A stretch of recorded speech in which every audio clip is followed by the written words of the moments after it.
Hello everyone, and welcome to this video on how to use the Panasonic G9 camera.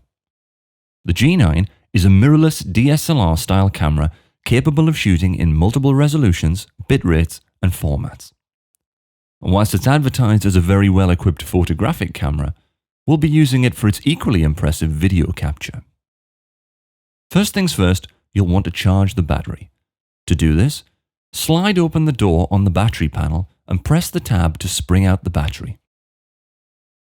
Slide the battery into the charger and use a micro USB cable to get power from either your computer or the USB adapter supplied with the kit.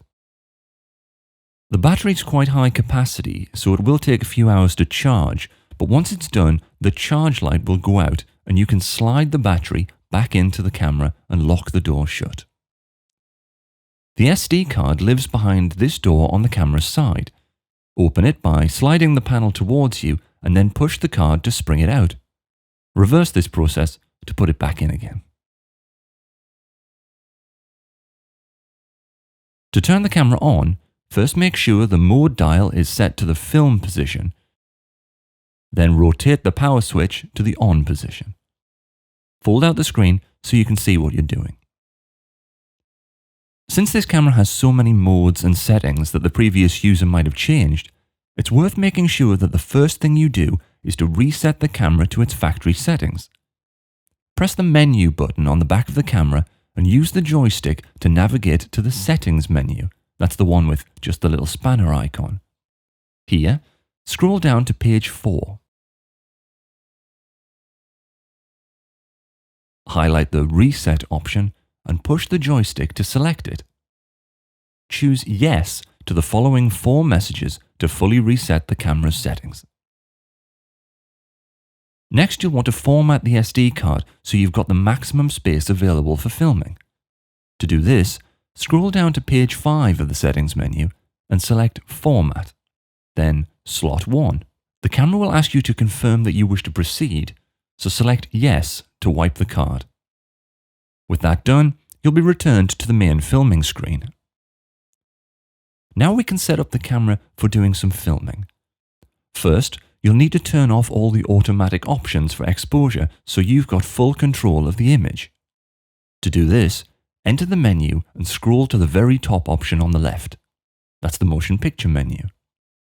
Here, you can change the exposure mode from P to M for manual, so you'll have full manual control over everything. While we're in the menu, we can change the recording format that the camera will be using. Navigate to the second menu on the left and you'll see the options that are available. The two we need to change are Rec Format and Rec Quality. The Rec format should be set to MP4 after you've reset the camera, so just make sure that it's on that already. Even though this is a highly compressed file format, the camera will still give a great image as long as the exposure is correct. We do need to change the Rec Quality setting though, so select that option and scroll right to the bottom to select FHD 20M 25p. This will tell the camera to record a full high-definition image at a frame rate of 25 frames per second, which is perfect for the work that you're doing. With that set, press the back button to exit the menu and return to the filming screen. Since the camera is now in full manual mode, we can change the lens aperture with the front wheel. The next thing to set is the shutter speed. For most work, you should set it to 1/50th and just leave it there. You can set this by using the back wheel on top of the camera.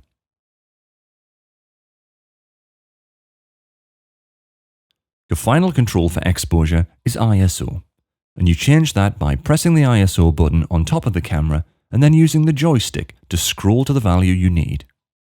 For most work, we'd recommend setting this ISO to 800 for minimal noise, although this camera can go as high as ISO 3200 before the image degrades significantly. Setting the white balance on the G9 is equally simple. Just press the WB button and use the joystick to move to the custom white balance option shown here. If you push the joystick up, a small rectangle will appear on the screen. Frame your white reference here and tap the Set option. The camera will take a photo and then use that as its white balance source. Switching the lens from autofocus to manual focus is done by rotating this dial on the back of the camera. In AFS mode, the camera will autofocus when the shutter button is pressed halfway, whereas in AFC mode, it will continuously autofocus on what it thinks is the subject. You'll probably want to use MF though, as it does have a habit of autofocusing on the wrong thing. Once in manual focus, use the front ring on the lens to adjust the focus. The screen will show a zoomed in box to help with this, and you can drag it around the screen with your finger to change its position. Focus peaking is also turned on automatically when you enter manual focusing mode, so use those blue outlines to help make sure your focus is perfect.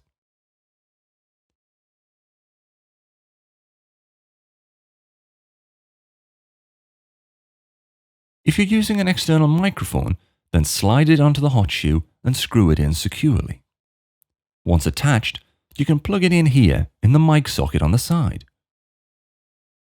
You'll also want to plug in some headphones so you can hear what's being recorded, and the socket for these is here behind this door. To adjust the headphone volume, go into page 2 of the settings menu and you'll see an option for headphone volume. We'd suggest that you keep this to maximum to give you the best possible chance of hearing everything that's being recorded. Next, you'll need to set the recording volume for the microphone. This setting is on page 3 of the second menu.